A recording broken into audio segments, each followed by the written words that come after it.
Me chamo Janaína Silva, sou tecnóloga em construção de edifícios e hoje estou à frente do Patinha Voluntária, que é um projeto voluntário em que nós recuperamos animais em situação de vulnerabilidade. Meu nome é Edivaldo Cardoso, de Paiva Júnior, eu sou funcionário público, tá? E trabalhamos aqui na Casa de Monsenhor Catão, no Ministério dos Anjos, com a distribuição de alimentos, tanto alimento físico como alimento espiritual, tá?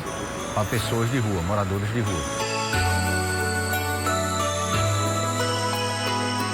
Eu iniciei em 2015, quando eu trabalhava no órgão municipal e encontrei uma gatinha passando muito mal.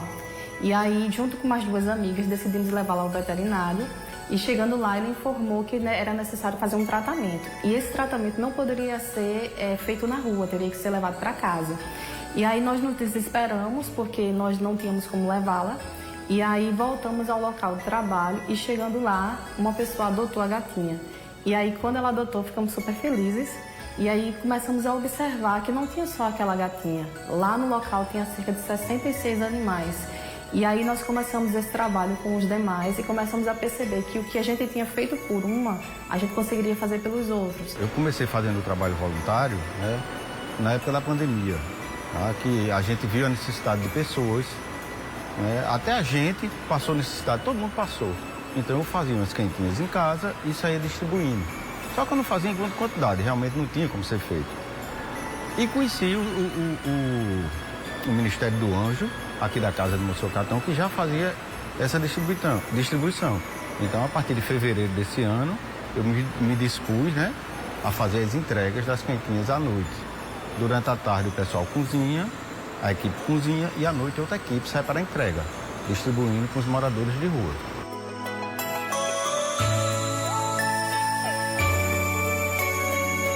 A gente precisa realmente de materiais, a gente precisa de medicamentos, a gente precisa de atendimento veterinário para que esses animais possam realmente ser recuperados.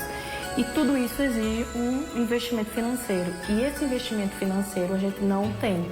E aí nós não recebemos recursos municipais, não recebemos recursos estaduais e muito menos federais. Então o que acontece é que a gente precisa realmente que as pessoas doem.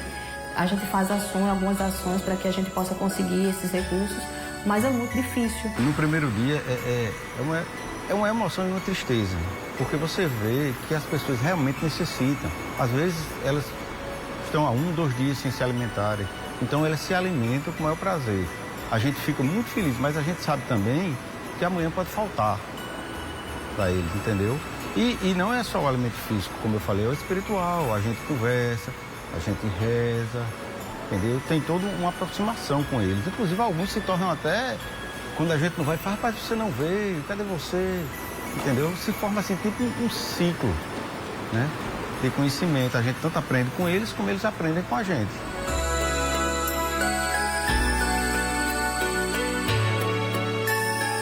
A Lila é uma cachorrinha que chegou pra gente dentro de um carro de geladeira, gritando muito.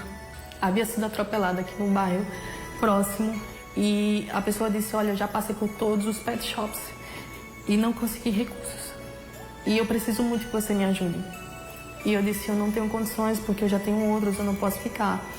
E a pessoa disse, se você der o tratamento, eu cuido. E eu levei a cachorrinha ao veterinário e vários veterinários precisaram ver o caso dela até que se soube que ela não poderia voltar a andar, ainda que fizesse a cirurgia para estabilizar a coluna. E aí ele me colocou uma situação em que ele disse, o veterinário, que nós precisávamos decidir entre a eutanásia ou ficar com ela na cadeira de rodas. E eu não aceitei aquilo. Eu escondi a cadelinha do próprio grupo. E durante 3 anos ela desapareceu de tudo que pudesse divulgá-la. Hoje Lila está super bem, não voltou a andar.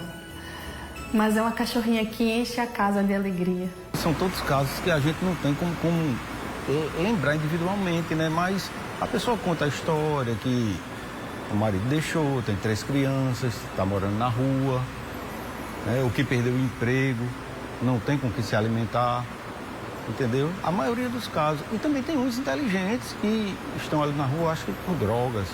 Mas você vê que a conversa é uma conversa salutar, uma conversa sábia deles. Tem de todo tipo, tem de todo tipo. E muita gente precisando do amor de Deus e do nosso amor. Teve um caso do Rodrigo. Rodrigo, ele não enxergava nada. A gente conseguiu, o pessoal da casa conseguiu um óculos para ele. A partir desse momento e documentos, ele começou a trabalhar. Entendeu? Hoje ele está bem. E é isso que a gente quer fazer.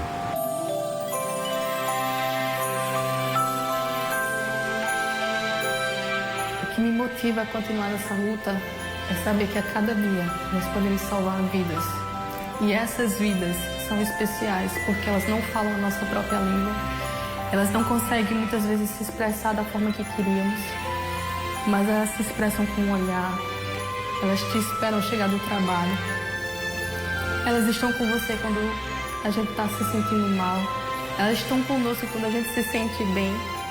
E a gente sabe que qualquer pessoa pode nos trair. Qualquer pessoa pode fazer algo com a gente. Mas eles são aqueles que sempre vão estar esperando por nós quando a gente chega em casa. Minha motivação pessoal é poder ajudar as pessoas que estão necessitadas com o que eu posso fazer. Se eu pudesse fazer mais, eu faria mais. E a gente está tentando aumentar. Está tentando aumentar a quantidade de distribuição das quentinhas. A dificuldade que a gente enfrenta é que a gente vive de doações. A gente vive da misericórdia de Deus. Então a gente está sempre precisando de doação de roupas, de material de higiene, de alimentos. Porque tudo que a gente tem aqui é doado. Tudo que a gente tem é doado. A gente não tem, até a gente mesmo doa. A gente não tem condições, não tem recursos próprios.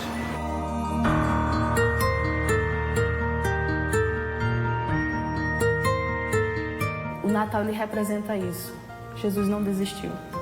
Ele sempre esteve conosco e a gente não deve desistir daquilo que ele deixou nas nossas mãos, que nós entendemos que é uma missão. Então, até o fim da vida, a gente vai estar lá, não vai desistir. A mensagem do Natal é o nascimento do Salvador, né? Então, eu acredito que não seja só o Natal. O Natal simboliza que ele veio para salvar a gente. Esse trabalho tem que ser feito todo ano. A gente não deixa para comprar uma cesta para distribuir em dezembro. Por quê? Porque é Natal. E durante o ano todo? O resto do ano, o que é que acontece? A gente ignora, a gente humilha, a gente deixa as pessoas para lá? Não. É o nascimento de Deus, é o sinal que a gente tem que trabalhar o ano todo e, se puder, o dia todo. Sempre que possível, para ajudar quem precisa. Vou continuar com a missão até quando Deus permitir.